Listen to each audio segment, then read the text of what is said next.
Hey, from Mr. Kellen Stories. He was a feared Mafia boss, cold, powerful, and heartless. Until one quiet morning he walked into his own washroom and discovered a broken maid who would change his entire life. Stay till the end. This story will melt your heart and remind America that kindness can turn even darkness into love. The Romano mansion stood like a sleeping beast on the edge of the city, silent, vast, and cold.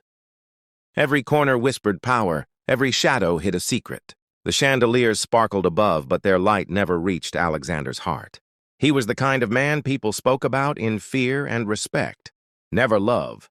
In the underworld of New York, his name meant control, silence, and punishment. He had built his empire with iron and fire, never once showing weakness. His men followed orders without question. Women admired him from afar, but never dared to step too close, because one look into those cold gray eyes told them Alexander Romano wasn't made for love.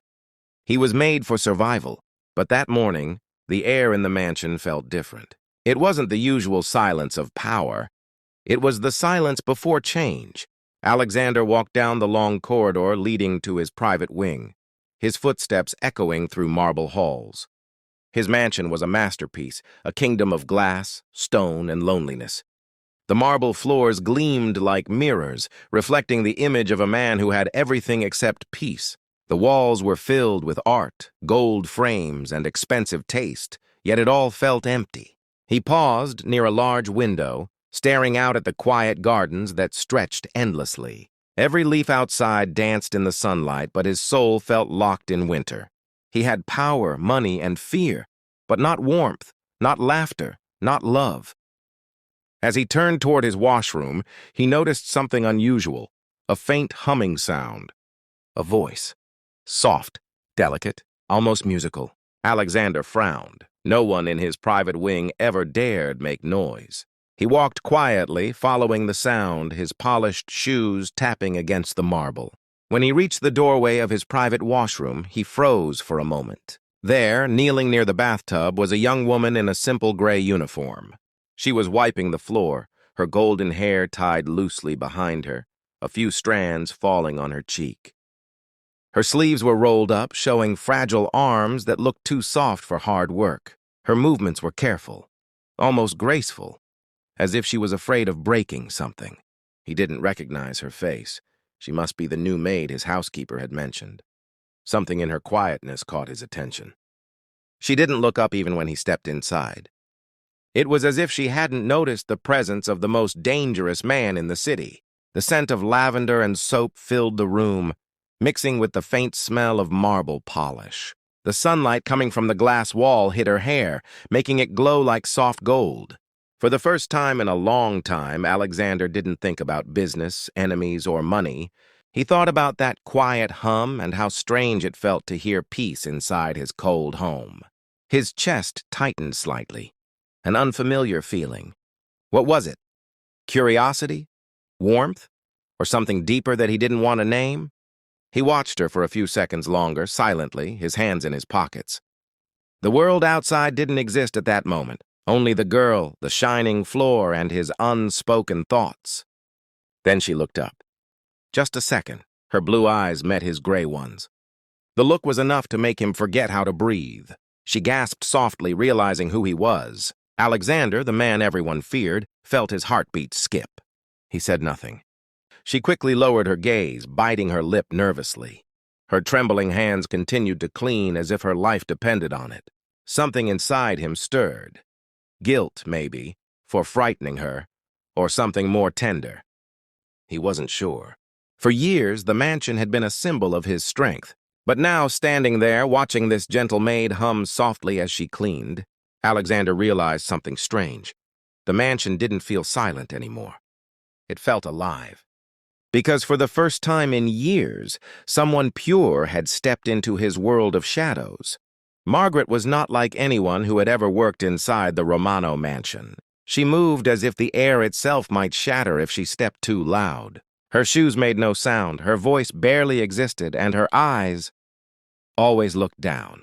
To the other maids, she was polite but distant, kind but unreachable. When she spoke, it was only to answer politely, never to complain or ask for anything. No one knew where she came from, only that she was new and desperately needed the job. She never carried a phone, never received visitors, and never smiled fully.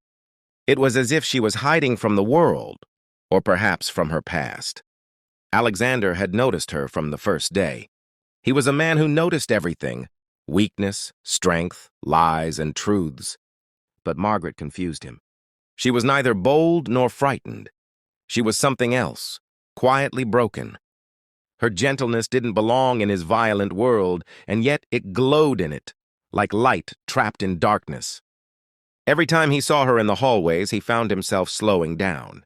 Her presence had a strange calmness, like a whisper of peace in his chaos. He would catch her glancing at a painting, admiring a flower vase, or folding sheets with perfect care. Every move she made was filled with grace, though her eyes stayed low, never meeting anyone's. The other workers whispered about her. "She's too quiet," said one. "She's hiding something," said another. But Alexander, who had spent his life reading people's eyes, saw pain, not deceit. It was in the way her fingers trembled when someone raised their voice. It was in the way she flinched at the sound of footsteps behind her. He didn't know why it bothered him. He shouldn't have cared, and she was just a maid. But there was something about that downcast gaze that made his chest feel tight. Maybe it was because deep down he recognized that look.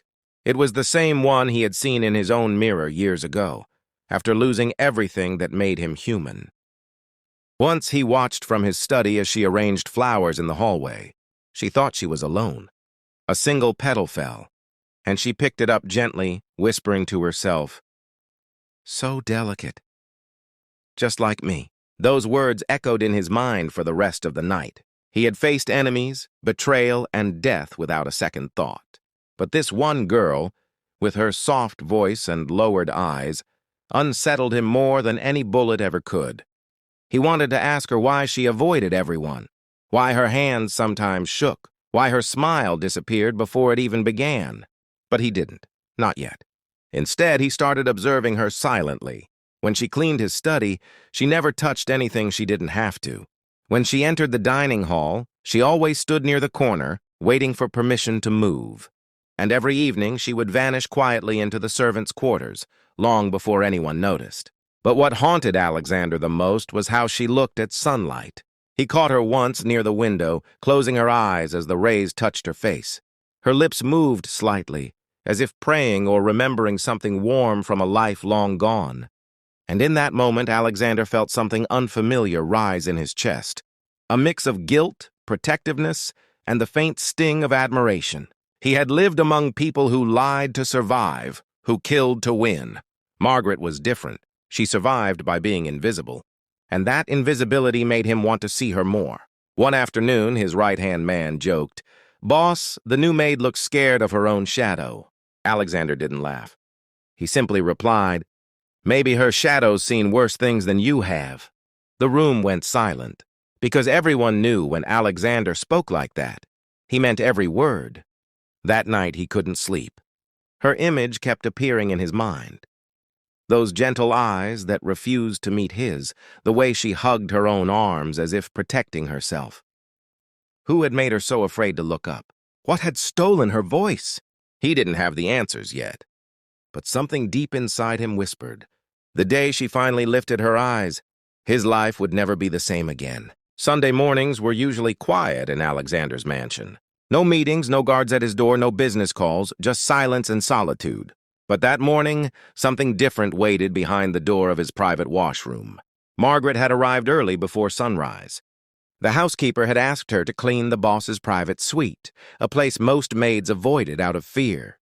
Her hands trembled slightly as she filled the bucket, dipped the cloth, and began scrubbing the marble floor. The scent of soap and lemon polish mixed with the cool air of the massive washroom. The place was breathtaking. All white marble, gold fixtures, and glass walls that reflected her every move. To Margaret, it felt like a palace. To Alexander, it was just another room of emptiness. She hummed quietly to herself, an old tune her grandmother once sang when she was little. It was the only thing that made her feel safe. She was kneeling near the bathtub, her head bent low, when she heard the sound of footsteps. slow, heavy, confident. Her heart skipped a beat. Before she could stand, the door opened. Alexander Romano walked in, dressed in black, his presence as commanding as thunder in a clear sky. She froze. Her reflection in the marble looked like a frightened bird. The mop slipped from her fingers, water spreading across the floor. She quickly stood, wiping her hands nervously on her apron, her eyes wide. I didn't know you'd come in, sir," she stammered, her voice trembling. Her cheeks flushed with embarrassment. She had never been alone with him before. Alexander said nothing at first. He was lost in thought.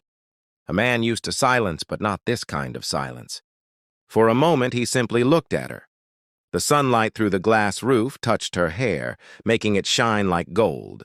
Her breath came fast, nervous, but she didn't move away.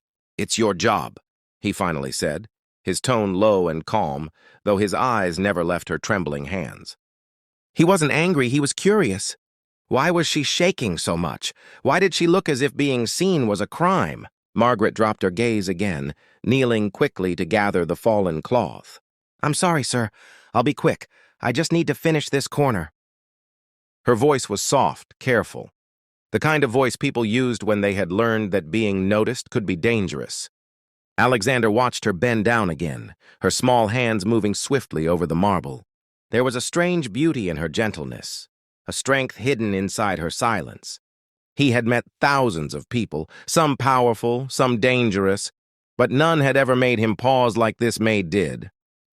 He leaned slightly against the counter, his cold expression masking the confusion inside him. Something about her movements reminded him of someone from long ago. Someone who once told him, "Be kind to the quiet ones, they carry heavy storms." The sound of the cloth moving across marble echoed softly. Margaret's breathing was the only other sound. The air felt thick, not with fear, but with unspoken tension, something delicate, yet powerful. When she turned slightly to clean near his shoes, her sleeve slipped again, showing faint bruises on her wrist. Alexander's sharp eyes noticed instantly. His jaw tightened. "What's that?" he asked, his voice dropping deeper. Margaret quickly pulled her sleeve down, not daring to look up. "It's nothing, sir. Just a small cut." He didn't believe her. Alexander Romano could read lies like open books. But he said nothing, not yet. He only studied her. The nervous flutter of her hands, the way she avoided his eyes, the soft pink of fear on her cheeks. Margaret felt his gaze on her like heat. She wasn't used to anyone noticing her, especially not someone like him. The thought made her heartbeat race faster, though she didn't know why. It wasn't fear anymore. It was something else, something she couldn't explain. For a long moment they stood there in silence, a powerful man and a fragile maid, both trapped in their own pasts. The sound of dripping water from the faucet filled the stillness between them. Then Alexander spoke again, his voice calm but strangely gentle this time. "Finish your work. Take your time," he said, turning slightly toward the mirror. His reflection met hers, two strangers whose eyes told stories neither dared to say aloud.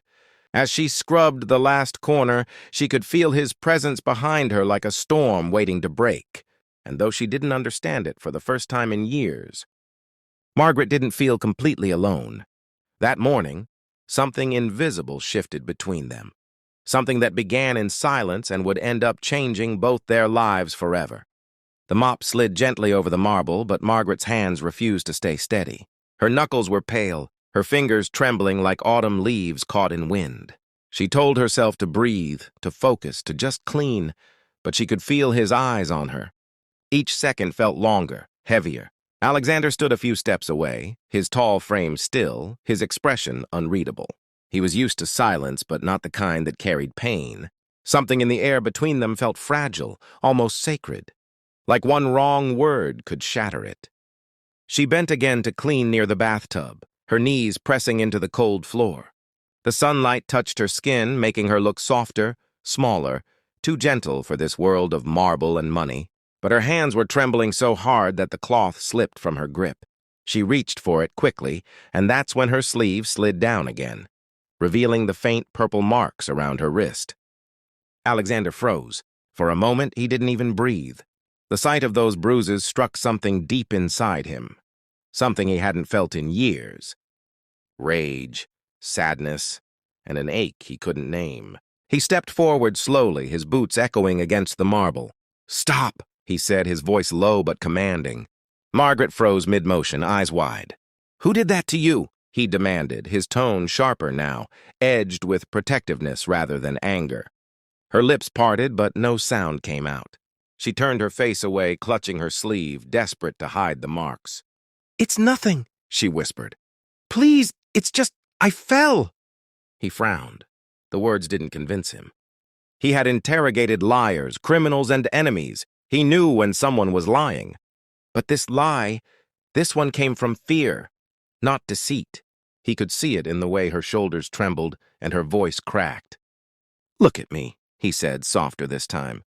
She shook her head. "Please, sir, don't make me." Her voice broke on the last word. Alexander took another step forward. "I'm not here to hurt you," he said, and for once, that was the truth. The usual steel in his tone melted away, replaced by something raw, concern. He crouched slightly so he wouldn't tower over her. "Margaret," he said again, gentler now. "Who did this?" Her lashes fluttered, but she still refused to meet his eyes. "I told you, I fell," she said, barely above a whisper. Her throat felt tight. The words burned with the memory she was trying to bury. He sighed quietly, his jaw tightening. He could tell she wanted to vanish, to fold into the shadows. And for the first time in his life, Alexander wished he could take someone's pain away without asking questions. "You shouldn't have to lie about pain," he murmured, almost to himself. Margaret blinked, confused by the softness in his voice. No man had ever spoken to her like that. Not with anger, not with pity, but with quiet respect. "I'm fine," she tried again, forcing a smile that didn't reach her eyes. Her hands shook as she dipped the cloth back into the bucket, pretending to work.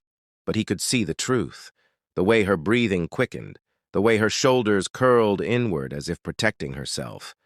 Alexander took a slow breath. He wanted to grab the man who had hurt her and end him. But more than revenge, he wanted to make her feel safe, something she clearly hadn't felt in a long time. "Don't hide from me," he said quietly, stepping back to give her space. The words lingered in the air, softer than a promise but stronger than an order. Margaret's hands paused mid-motion, her eyes glistened. No one had ever said those words to her. She nodded faintly, still unable to look up, but something inside her eased, just a little. Maybe this man, the one everyone feared, wasn't as heartless as the world believed. Maybe behind that cold face was a man who still remembered what it felt like to care. As Alexander turned to leave the washroom, he looked once more at her reflection in the mirror. Small, trembling, but full of quiet strength. He didn't know her story yet, but he silently swore to himself that before long he would. And in that moment, the mighty Mafia boss, the man who feared nothing, felt something new stirring inside him. It wasn't anger. It was the beginning of compassion. The name Margaret slipped from his tongue differently this time, gentler, almost hesitant. Alexander Romano, the man feared in every corner of New York's underworld, suddenly felt his tone tremble like a note played too softly. He had commanded boardrooms, crushed empires, and silenced men with a glance. But this trembling maid made his chest feel strangely tight. He crouched slowly, his expensive black suit brushing against the wet marble, the sound of dripping water echoing like a heartbeat in the silent room. "Margaret," he repeated, this time even softer, as if he were saying the name of something fragile, something sacred. Her hands froze on the cloth she was holding. She didn't look at him, only stared at the floor. Her breath shallow, her lashes wet with unshed tears. The air between them thickened. Not with fear, but something deeper, something neither of them understood yet. "Look at me," he said again. His voice was not a command this time, it was almost a plea. And when she finally lifted her eyes, time seemed to stop. Her gaze met his, clear, frightened, innocent. There was no hatred, no judgment, only quiet pain hidden deep behind her eyes. For a moment, Alexander forgot who he was. The mansion, the business, the danger, all of it faded into a blur.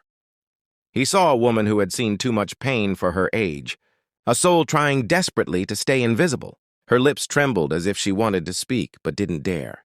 He wanted to reach out, to wipe away the fear written on her face.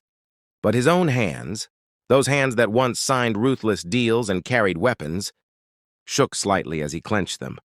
"Who hurt you?" he whispered again. But this time, his voice sounded like a man begging for truth, not demanding it. Margaret's lips parted, but no words came out. Her silence spoke louder than anything she could say. He could see it. The bruises weren't from a fall. They were from someone who had treated her like she was nothing. And something deep inside Alexander, a part of him long buried, started to ache.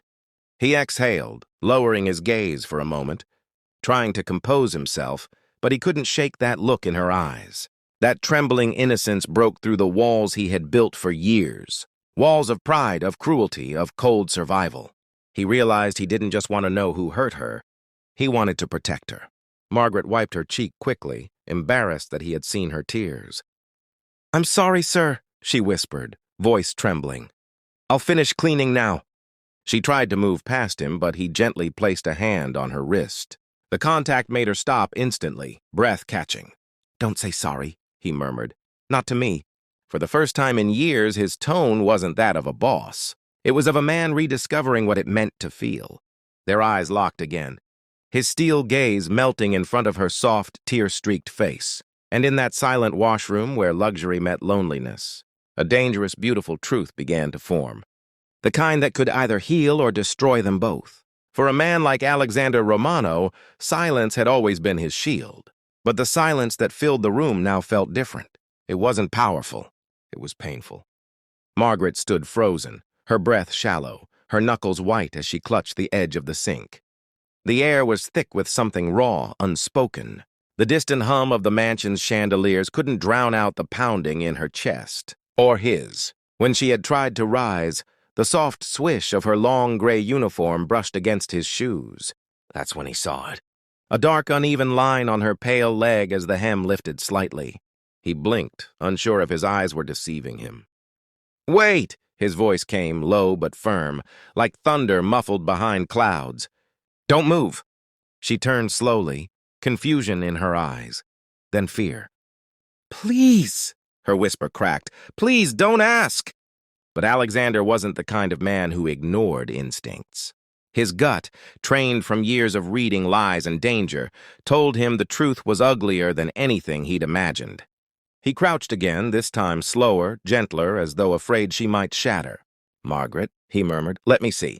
She shook her head violently, tears rising in her eyes. "I said no," she cried softly, clutching her skirt, trembling. "I fell, that's all."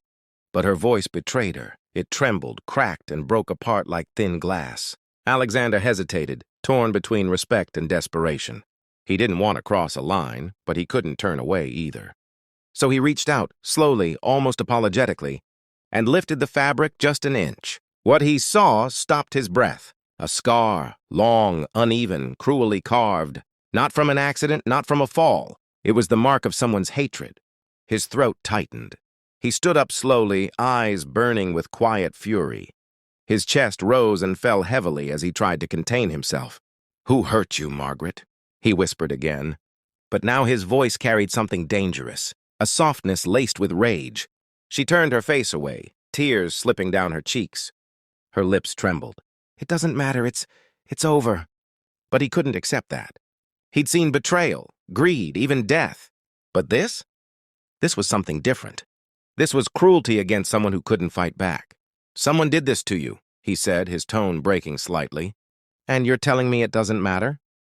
Her sob escaped like a broken melody. "You wouldn't understand, sir. People like you don't care." Alexander froze. That single sentence hit him harder than a gunshot. People like him. Cold, ruthless, untouchable. But right now he felt anything but untouchable. He felt helpless, angry, protective. "I care," he said quietly, almost as if he were trying to convince himself too. Her head jerked slightly at his words, disbelief shadowing her face. He took a step closer, lowering his voice. "Whoever did this," he said, his eyes darkening, "they'll never touch you again." Her lips parted, breath shaking. She wanted to believe him, she really did. But she had been promised safety before, and every promise had turned to pain. Still, something in his tone, something raw, unpolished, made her heart flutter with a strange, forbidden hope. She stared at him through her tears, searching his face for a lie. But Alexander Romano, the man feared by all, didn't lie in that moment. His anger wasn't for power, it was for her. And in that tiny, silent space between them, a promise was made, without words, without touch. A promise that one day he'd uncover the truth behind her scars and destroy the darkness that had left them. The silence that followed was sharp enough to cut through air. Alexander stood still, his dark eyes locked on the trembling figure before him. The walls of his marble washroom, usually cold and lifeless, now seemed to echo with her breaking voice. Margaret's lips quivered as she tried to form words her heart had long buried. "I used to work for a man who—" she began, her voice fading. The rest came in broken pieces like shards of glass slipping from her tongue. "Punished me for speaking." Alexander's fist tightened at his sides. Every muscle in his jaw flexed with silent rage, but he didn't move closer. He knew this wasn't a moment for anger. It was a moment for truth. She took a slow breath, her knees trembling. "I escaped here," she whispered. "I just wanted to live quietly. I thought if I kept my head down, if I didn't talk to anyone, I'd be safe." Her words fell into the stillness of the room like raindrops that never hit the ground. The echo of her pain filled every corner of his mind. A man who punished her for speaking. Those words haunted him. He had seen monsters before, but this was different. For years, Alexander had ruled through fear. He'd built empires on silence, on people who didn't dare speak unless he allowed it. Now, in front of him stood a woman whose silence had been forced, stolen by cruelty. He swallowed hard, fighting emotions he didn't even recognize. "Who was he?" he asked softly, his tone no longer the steel of a mafia boss, but the ache of a man who cared. She shook her head quickly. "Please, don't ask. I don't want to bring that world here." Tears pooled in her eyes, but she blinked fast, trying to hide them. He could see her body shiver, not from cold, but from memories. Alexander stepped forward, slow and deliberate, until his reflection appeared beside hers in the polished glass wall. Their eyes met in that reflection, hers wide and fearful, his dark and uncertain. "You don't have to be afraid anymore," he said quietly. "I'm not him." Her breath caught. Something in his tone, steady but gentle, cracked the last piece of her restraint. Her tears spilled freely now, tracing soft paths down her cheeks. They fell onto her trembling hands, onto the marble floor she'd been cleaning moments ago. The sight of her crying did something to Alexander that he didn't understand. It stripped away the armor he had worn all his life. For years, people had bowed to him in fear. But this woman, fragile, broken, silent, made him want to kneel in understanding. "Margaret," he murmured, "you've done nothing wrong. You don't need to hide here." She shook her head again. "You don't know what people are capable of." He said, "No one would believe me. And when I tried to speak, Her voice broke completely, the rest lost to sobs. Alexander felt his chest ache, a pain he had never known before. He had seen men die, had buried his friends, had watched cities burn. But nothing hurt like watching her try to hold her pain inside. He moved closer, slowly, giving her the space to step away if she wanted. But she didn't. When she felt his presence beside her, her breathing steadied slightly, as if some invisible wall between them had finally cracked. "I'm not a good man," he said quietly, his gaze fixed on the floor. "But I know what evil looks like, and you don't deserve to carry it alone." She looked up, startled by the gentleness in his voice. The feared mafia boss, the man people whispered about in fear, now stood in front of her not as a tyrant, but as a man trying to understand her pain. "I just wanted to live quietly," she whispered again. "And you will," he replied firmly, but not in fear. For the first time in years, she believed that maybe, just maybe, someone meant those words. Her shoulders trembled once more, but this time not from terror.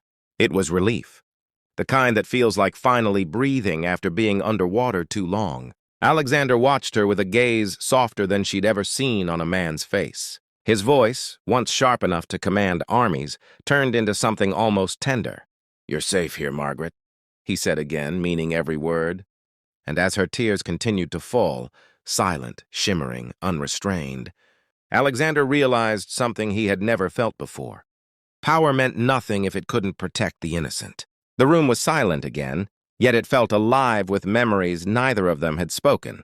Alexander's eyes stayed fixed on Margaret, but in his mind, he was no longer standing in his mansion. He was standing in a dim, broken home from years ago. He saw his mother, her soft smile, her trembling hands, the same haunted look Margaret had just shown him. She too had once whispered, "Don't tell anyone, please." He was just a boy then, too young to protect her, too small to fight the monsters that came in the night. He remembered the bruises she hid behind long sleeves, the tears she wiped away before morning. That memory had shaped him. It had carved the hardness in his voice, the sharpness in his eyes, the silence in his heart. It was why he became what he was. A man feared, a man untouchable, because fear had once controlled him and he swore no one would ever hurt him again. But now, standing in front of this trembling woman, he realized that the same pain he had run from all his life had found him again, in her eyes. Margaret clutched her cleaning cloth tightly, as if it could keep her steady. She had no idea what ghosts she had just awakened inside him. But Alexander felt it. That ache of recognition, that unbearable pull between his past and her pain. He stepped closer, every sound of his shoes echoing softly on the marble floor. She didn't flinch this time, she just looked up, her lashes still wet with tears. And in that single look, he saw everything he'd tried to forget. His mother's fear, his helplessness, his rage. He inhaled slowly, his jaw tight, his heart heavier than ever. "Margaret," he said quietly, his voice low but shaking with something human. "There are people in this world who live off the pain of others. I've seen them. I've worked with them." He paused, struggling to say more, as if the words burned his tongue. "But I won't let that happen again. Not to you." Her lips parted in surprise. She didn't expect kindness from him, certainly not from him, the man the city feared. Yet in his eyes there wasn't threat, there was sorrow, and an odd protective fire that made her heart ache. He turned his gaze away, unable to bear the weight of his own emotions. "I used to think," he murmured, "that power meant safety, that if I became the strongest man in the room, no one could ever hurt me, or anyone I cared about." He gave a bitter smile, one that never reached his eyes. "But power didn't save my mother. It only turned me into the thing I hated most." Margaret listened, her heart beating fast. The Mafia boss was confessing something no one in the world had ever heard. He wasn't speaking as a leader or a criminal. He was speaking as a man broken by his past. She took a trembling step closer, whispering, I'm sorry, sir. I didn't mean to bring up pain." He looked at her, and for a moment, all the walls he had built began to crumble. Her eyes were so honest, so kind, even after everything she had endured. And that kindness pierced straight through his darkness. "You didn't bring pain," he said quietly. "You reminded me that I still have a heart." The words hung in the air, heavy and fragile. Margaret's breath hitched. She didn't know what to say, so she said nothing. She just looked at him with quiet understanding. And for the first time in years, Alexander felt something he thought he'd buried forever. Peace. He didn't understand it fully yet, but he knew that from that moment, her pain and his past had become one. He had spent his life running from ghosts, but now he wanted to face them, not for revenge, but for the woman who stood before him, trembling yet brave. And as he turned slightly away, looking at the reflection of both of them in the mirror, he whispered to himself almost like a vow, "This time I'll protect the one who can't fight back." For the first time since his childhood, Alexander Romano didn't feel like the boss of anything. He felt like a man who finally had a reason to change. The moment hung between them like a fragile thread, a silence full of words neither dared to say. Alexander stood only a step away, his tall frame casting a shadow across the marble tiles. The faint scent of expensive cologne mixed with the faint smell of soap and fear. Margaret's breath trembled as she tried to stop her tears, but they came anyway. Each drop that fell on the clean floor seemed to echo like thunder in that quiet, shining room. She looked small, heartbreakingly small, against the giant mirrors and golden fixtures. But to Alexander, she had never looked stronger. He stepped closer, his voice gentler than she had ever heard it. "No one will hurt you again," he said. His tone wasn't a promise. It was a vow carved from pain, steel, and memory. She looked up at him through her tears, her eyes pleading with something deeper than fear. "You don't understand," she whispered, voice breaking.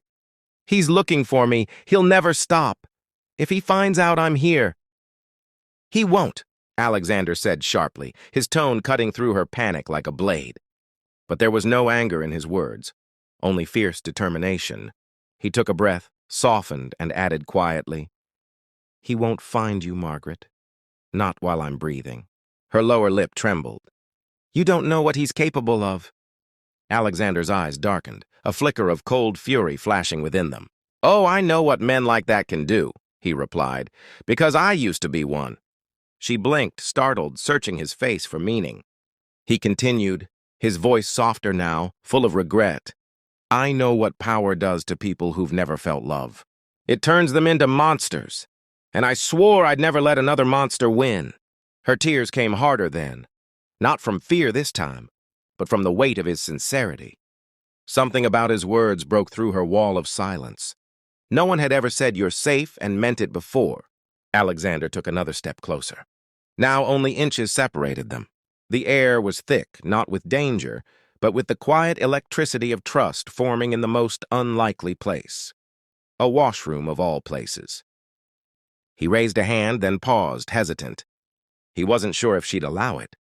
But when she didn't move away, he gently placed his palm on her shoulder, steady, protective, not forceful. Her sobbing softened. She looked at his hand, then up at him, her eyes searching for deceit. But all she found was truth. The kind of truth that makes you tremble because you've never felt it before. "Margaret," he said quietly, "I don't want you to live in fear anymore." "Not in this house, not in my world, not while I'm here." Her lips parted, a whisper escaping. "Why would you care? I'm just your maid." He inhaled slowly, his chest rising as he looked down at her. A small, broken soul standing before a man who once thought he had no heart left. "Because you remind me," he said, voice heavy with emotion, "what it means to feel human again." The words struck her deeply. No one had ever spoken to her like that, with honesty, not pity. Her hand lifted hesitantly, wiping away her tears. "You don't even know me," she murmured. "I don't have to," he replied. "Sometimes pain speaks louder than introductions." The warmth in his tone made her eyes well again, but this time the tears were gentler. Tears of release, not despair. He moved slightly closer, just enough so she could feel his presence like a shield between her and the world. "I've built walls around this place," he said firmly.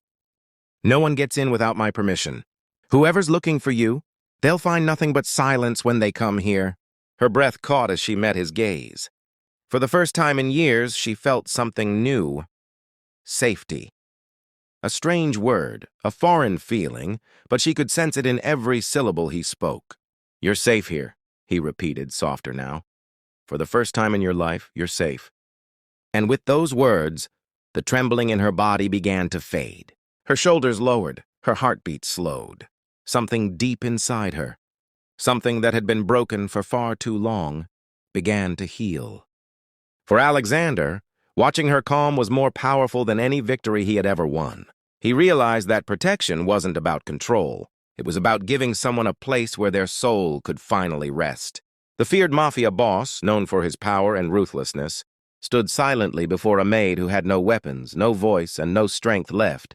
And somehow, she made him feel like a man again, and that was the beginning of everything he didn't know he needed. For a long moment, neither of them spoke.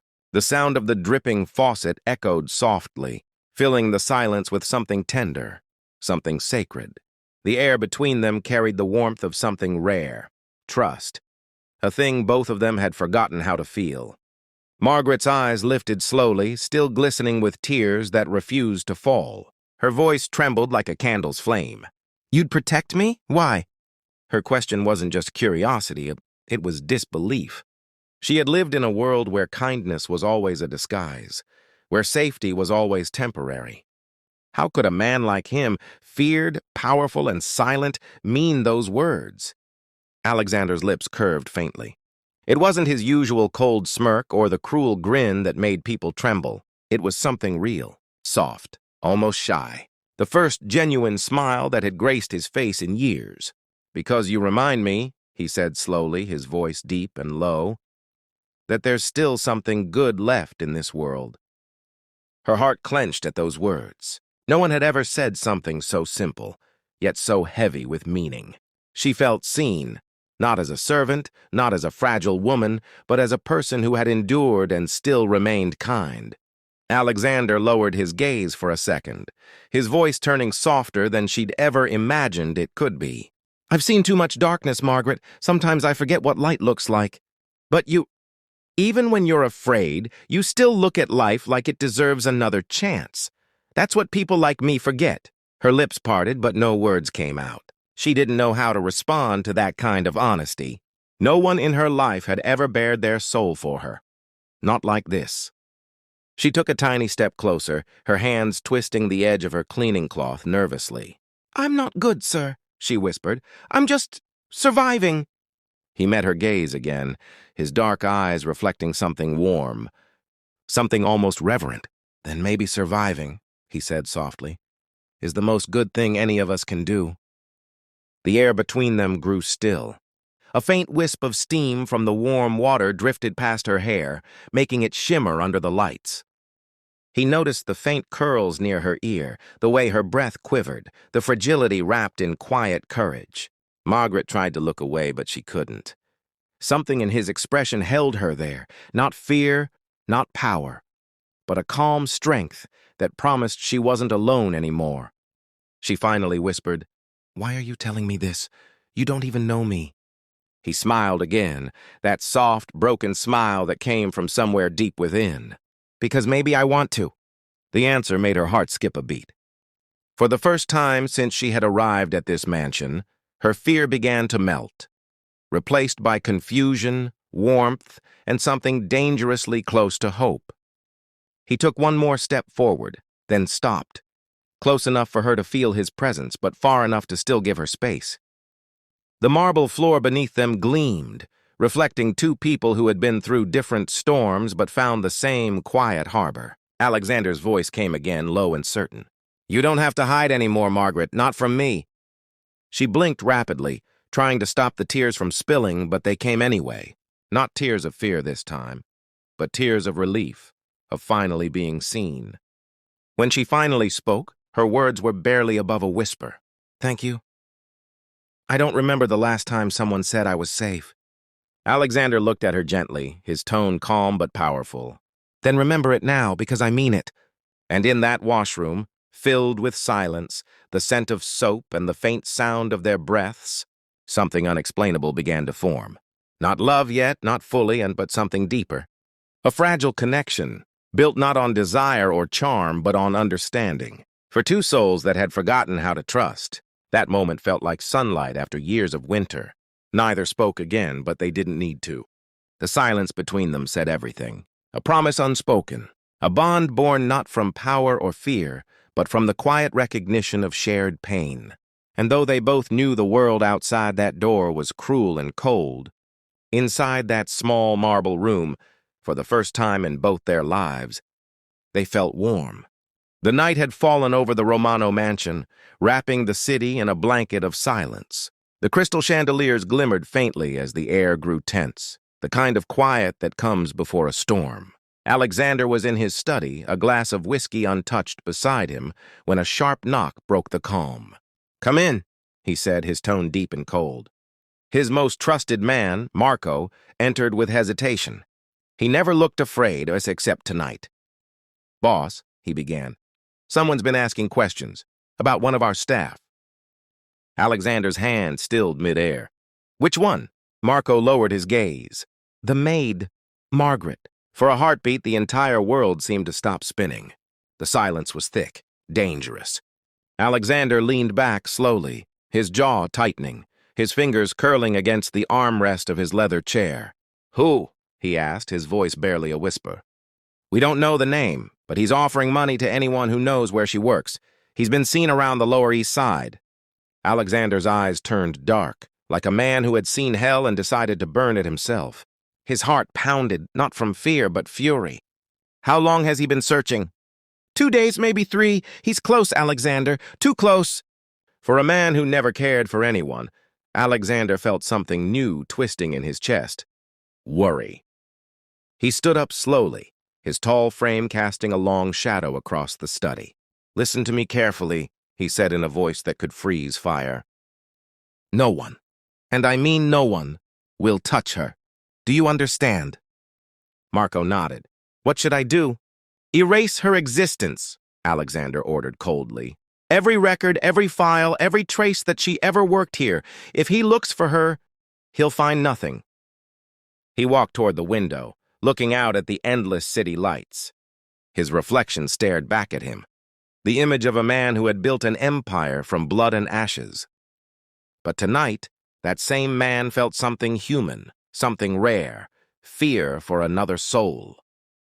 Downstairs, Margaret was sitting alone in the small staff room, holding a worn-out book. She couldn't shake off the uneasy feeling crawling up her spine. Something inside her whispered that danger was near. She closed her eyes, remembering the cruel voice of the man she once escaped, the one who treated her worse than an animal. The thought alone made her tremble. Just then she heard slow footsteps in the corridor. Her heart raced until she saw Alexander standing there, hands in his pockets. "Are you all right?" he asked, his tone softer than usual. She nodded nervously. "Yes, sir, I just can't sleep." He studied her face, the way fear still lingered behind her eyes. "Don't," he said firmly. "Don't let the past chase you anymore." Her lips parted slightly. "But what if it finds me? Then it'll have to go through me first." Margaret blinked, her heart pounding with emotions she couldn't name. No one had ever said those words to her. No one had ever cared enough to. "Why are you doing this?" she whispered. Alexander looked away for a moment, his jaw tense. "Because someone once hurt a woman I loved," he said quietly. "And I couldn't save her." His words fell like stones in the quiet room. Margaret's eyes shimmered with tears, not of fear, but gratitude. For the first time, she saw beyond his power and wealth. She saw his scars. Upstairs, the storm outside began to rage, thunder echoing like an omen. But inside the mansion, a vow was made in silence. A vow that no shadow from her past would ever touch her again. As Alexander walked away, his voice echoed softly through the dim hall. "No one will find you, Margaret, not while I'm breathing." And in that moment, under the trembling lights of the Romano mansion, the war between darkness and redemption had quietly begun. The night was darker than usual. Heavy clouds covered the moon, and the air carried a strange chill. Inside the Romano mansion, everything was silent except for the faint hum of the security lights. Margaret was in her small room, folding sheets, trying to ignore the uneasiness in her chest. Something felt wrong. She could sense it, the way a bird senses a storm before it comes. Then, down at the far end of the driveway, headlights appeared, 2 sharp beams slicing through the darkness. A sleek black car rolled up to the gates, moving slow and silent like a predator watching its prey. The guards noticed first. "Sir, we've got company," one said through the radio. Alexander, who had been in his study, looked up instantly. He didn't ask who it was. He already knew. His gut twisted. They found her. "Keep everyone inside," he ordered, standing up with a calmness that was more terrifying than anger. He slipped on his black coat and walked out, every step echoing like thunder down the marble halls. When he reached the gate, the car door opened and 3 men stepped out. They weren't there to visit. Their faces told the story of men who had come to take something, or someone. The leader smirked. "We're looking for a girl named Margaret," he said arrogantly. Alexander's eyes darkened, his jaw tightening until his veins showed. "I think you've lost your way," he said quietly. The man chuckled. "No, Mr. Romano, we know she's here. She belongs to—" "Finish that sentence," Alexander interrupted sharply, "and you won't live to regret it." The guard beside him froze. Alexander's tone wasn't loud, but it carried the power of a man who'd buried his enemies with just a stare. The leader shifted uneasily but tried again. "Look, we just want the girl. It's nothing personal." Alexander took a slow step forward, his eyes locked on the man's soul.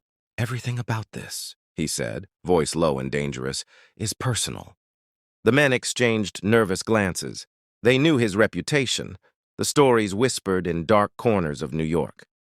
Rumors that Alexander Romano didn't threaten, he ended. And in that moment, under the flickering gate lights, the truth of those rumors glimmered in his cold eyes. "You have 3 seconds to leave," he said quietly, "or you'll never leave at all." The men hesitated. "We'll be back for her," one tried to sound brave. Alexander's lips curved in a faint, terrifying smile. "Then you better bring flowers to your own funerals." The gate guards moved closer, their weapons ready. The black car hesitated for only a moment longer. Then tires screeched, and it sped off into the night. When the tail lights vanished down the road, Alexander finally exhaled. He turned and walked back toward the mansion, his heart beating with fury and something even stronger, protectiveness. Inside, the news spread quickly. Margaret was standing near the hallway when she heard the whispers. "He faced them himself." Her breath caught. He went out there?" she asked. "Yes," one of the maids said softly. "He didn't let them take a single step inside." Margaret's eyes filled with tears before she even realized it. Her hands trembled as she sank onto a nearby chair. No one had ever stood up for her before, not once in her life. She'd spent years believing she was invisible, unworthy of protection. And yet tonight, a man who had built his life on power and blood had walked out into the darkness for her. A man who didn't owe her anything had risked everything. When Alexander returned, his coat damp from the night air, he found her waiting near the stairs. Her eyes were red, her voice barely a whisper. "You didn't have to do that!" He looked at her, at the tears, at the fear that was slowly melting away. "Yes," he said softly, "I did." She bit her lip, her emotions breaking through. "Why? Why would you fight for me?" His voice came quiet but steady. "Because someone finally should." For a long moment, neither of them moved. The mansion felt warmer somehow, as if the walls themselves understood what had just happened. Outside, the storm had passed, and the wind carried only silence, a promise that the nightmare was over. Margaret stepped closer, tears shining in her blue eyes. "Thank you," she whispered, her voice trembling. Alexander didn't reply, but the faint softness in his expression said everything words couldn't. That night, as she sat by her window and watched the stars return, she realized something had changed. She was no longer running, because somewhere inside the walls of that silent mansion, she was finally safe. The days that followed were softer, like winter finally giving way to spring. The Romano mansion, once silent and cold, began to feel alive again. Sunlight lingered longer through the wide windows, dusting the marble with a golden glow. And every morning before the city woke, Margaret was there, her gentle hands bringing warmth to the quiet. Alexander found himself waking earlier just to hear her footsteps. He didn't understand why the sound mattered, only that it did. The tap of her shoes against the floor became the music that eased the noise in his head. He would sit at his desk, pretending to read, though his eyes often drifted to the door, waiting. When she entered his private washroom each morning, the routine was the same, yet everything was different. She would hum softly while she worked now, her voice delicate but alive. Sometimes he'd stand nearby, pretending to adjust his cufflinks just to listen. The man who once hated noise now found peace in her presence. One morning, she found something unusual waiting on the marble counter. 2 cups of coffee, one black and strong, his usual. One sweet, with a touch of cream, hers. She stared at them, her heart fluttering in disbelief. When he appeared at the doorway, she turned, caught between surprise and shyness. "I didn't think you noticed," she said softly. Alexander shrugged, a faint smile tugging at the corner of his lips. "I notice everything," he replied, though his eyes told her it wasn't about work anymore. She smiled, truly smiled, for the first time in his presence. It was small, but it made his chest ache in a way power never could. "Thank you," she whispered, her voice trembling like the wings of a bird. He nodded, unsure what to do with the warmth spreading through him. Days turned into a rhythm, her soft laughter echoing against the tiles, his quiet glances following her reflection in the mirror. The mansion staff noticed it too. Their boss, once colder than stone, now seemed almost human.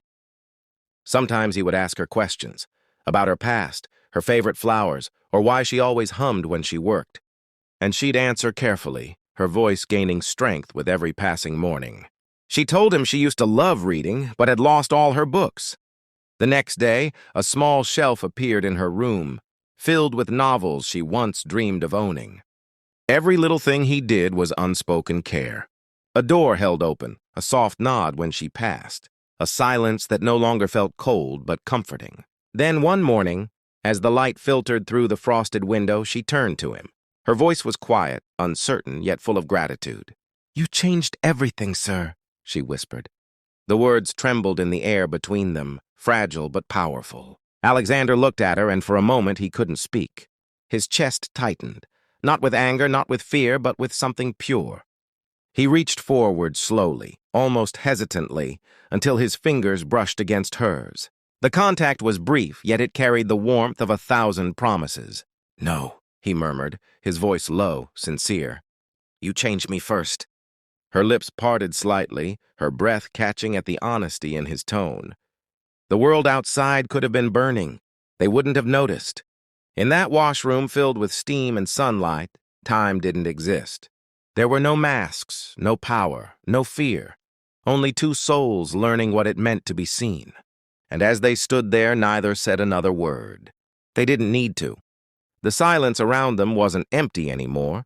It was full of something new, something dangerous and beautiful. It was love, born not from passion, but from healing. For the first time in years, Alexander felt whole. And for the first time in her life, Margaret felt free. The seasons changed quietly over New York. The same mansion that once stood as a fortress of fear now echoed with laughter, sunlight, and peace. The men who used to bow to Alexander Romano out of fear now respected him for something far stronger: compassion. The man who had once ruled the underworld through fear now led it through purpose. Months had passed since that day in the washroom, the day his world shifted forever. Alexander was no longer the ruthless name whispered in alleys or feared in boardrooms. He had changed, deeply, completely, and beautifully. Where there was once silence, there was now warmth. Where there was once a lonely king, there now stood a man with a heart that had learned how to love. Margaret's presence had done something no bullet, no enemy, no war ever could. She had disarmed him with kindness, and he in return had given her something she never dreamed of: safety, dignity, and a voice that mattered. She no longer wore the simple maid uniform. Now she walked beside him, not behind, not beneath, but beside him. Her steps were confident, her smile brighter, her eyes filled with a peace that had been stolen long ago. Together they turned the mansion into something more than a symbol of power. It became a sanctuary. Alexander began funding shelters for women who had been abused and forgotten, building safe homes and new beginnings for those who had lost everything. He made sure no woman would ever have to whisper, "Please don't hurt me," again. Margaret helped him personally, her gentle heart reaching those who were afraid to speak. People began to notice the change, not through the news, not through rumors, but through the quiet miracles happening behind closed doors. A mafia boss turned guardian, a maid turned messenger of hope. Two souls once broken, rebuilding a world that had once broken them. Every evening, Alexander would walk through his mansion, past the grand staircase, the garden, and down the quiet hallway to that same washroom. He would pause at the door, his reflection meeting his eyes in the mirror. It was there months ago that everything began. It was there he had seen not just the scar on Margaret's leg, but the reflection of the man he could be, someone better. He remembered how her voice trembled that day, how she said, "Please, don't," and how what he saw beneath the fear wasn't weakness, it was survival. That moment had broken something dark inside him, and in its place, love had quietly begun to grow. One evening, Margaret joined him there, standing beside him as the sunset poured through the frosted window. She looked up at him with that same tender smile that had melted his armor months ago. "Do you ever regret it?" she asked softly. He turned to her, shaking his head with a faint smile. "Not for a second," he said, "because what I found that day wasn't a scar. It was the reason I became human again." Tears shimmered in her eyes as she leaned into his chest, and he wrapped his arms around her, not as a man who owned her, but as a man who had learned to honor her.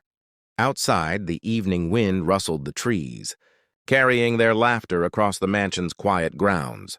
For the first time, Alexander's heart was free of shadows, and Margaret, once a trembling maid, now stood as the light that had healed him.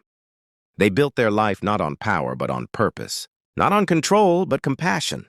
And together they proved something beautiful to the world, that even in a society broken by cruelty and silence, love and kindness could still rewrite the story. In a nation where too many hearts had learned to fear power, their story whispered a lesson America needed to remember. That true strength isn't in domination, it's in protection. And that even the coldest hearts can find redemption in love. As the night fell softly over the Romano estate, Alexander looked once more at the woman who changed everything. She smiled, brushing a hand across his cheek. "Do you know what you've become?" she teased gently. He smiled faintly. "What?" Her eyes glimmered. "Human."